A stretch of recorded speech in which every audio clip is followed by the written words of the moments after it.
Ndugu zangu wafanyabiashara wa mkoa wa Singida, mfumo huu ni mfumo ambao unaenda kuchukua mifumo mbalimbali ya wafanyabiashara, mifumo ya TRA ambayo ilikuwa inatumika kwa wafanyabiashara sisi wa ndani. Kama mnafahamu, tuna idara mbalimbali za kodi, lakini idara ya kodi za ndani ndio uchumi wetu. Kwa sasa hivi tumeunda mfumo huu, serikali imeweka mfumo huu ambao umekutanisha taasisi zaidi ya 300 za serikali ambazo zitarahisisha mawasiliano, takwimu za wafanyabiashara, lakini pia na kuwezesha na kurahisisha ulipaji wa kodi kwa wakati. Ndugu zangu wafanyabiashara, nichukue nafasi hii kuwaeleza kwamba mfumo huu ni sehemu ya mawasiliano baina ya majukumu yenu ya biashara na mamlaka ya mapato Tanzania. Kwa huu sio mfumo wa TRA. Kuna watu wanasema iTrust ni mfumo wa TRA. Hapana mwenyekiti. Na ndugu wafanyabiashara, iTrust mfumo jumuishi wa usimamizi umekuja kutatua mambo yenu ya kodi. Kwa mfano tu niseme, ilikuwa kuna wakati wewe una takwimu hizi za mambo yako ya kodi na TRA tuna takwimu hizi za mambo yako ya kodi, si ndio? Kwa mfano madeni, nasema mimi najua nadaiwa milioni 2, TRA wanasema nadaiwa milioni 10. Sasa hivi mfumo huu umeenda kurahisisha na kuweka uwazi baina ya TRA lakini pia serikali na nyinyi.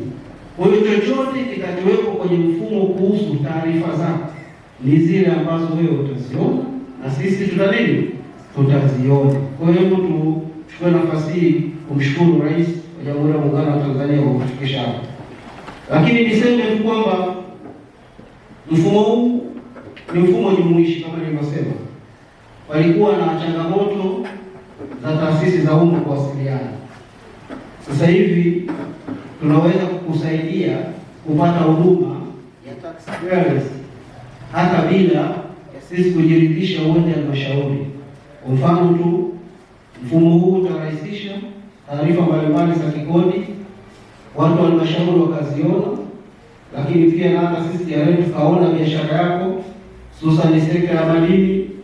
Na mimi tunafanya biashara, mfumo huu unganishwa kabisa moja kwa moja na sekta za madini na taasisi nyingine mbalimbali ambazo zinasimamia biashara zetu. Kwa hiyo wakati mwingine badala ya TRA kukukwamisha mfanyabiashara, unachomweleza ndio kukiona kwenye mfumo na kukupa huduma kwa wakati. Lakini la mwisho kabisa, kwa niaba ya meneja wa mamlaka ya mapato mkoa wa Singida, tunaamini kuanza kwa mfumo huu ni kuongeza ulipaji wa kodi wa hiari. Tusije tukarudi nyuma kwa sababu ya mifumo. Mheshimiwa Mwenyekiti, sisi mkoa wa Singida hatujazoea changamoto au kutokubali maendeleo. Mfumo huu ni maendeleo na ndivyo nchi yetu inataka kwenda. Kwa hiyo haitakuwa vyema wafanyabiashara mkatokea kutokupokea mfumo kwa namna yoyote, wakati management na uongozi wa TRA ulikuwa huko na kujua kama katakuwa na changamoto zozote. Kwa hiyo niwahakikishie hapatakuwa na gharama za ziada zozote za mfanyabiashara kunufaika na mfumo huu. Hamna kulipia wahasibu, tumewaeleza hamna gharama zozote za ziada. Ikitokea ni gharama zile mzunguko mnakubaliana awali, wale ambao wanakaa hesabu. Sio tunasikia tena kwa sababu ya mfumo mpya, basi mhasibu anasema viwango vyangu vya kuhudumia vimebadilika.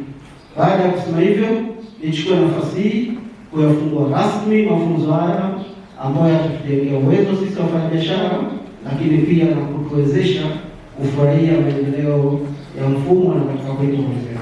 Baada ya kusema hivyo, niseme Jamhuri ya Muungano wa Tanzania, kazi iendelee. Kodi yetu, maendeleo yetu. Ukiuza, ukinunua, asante sana.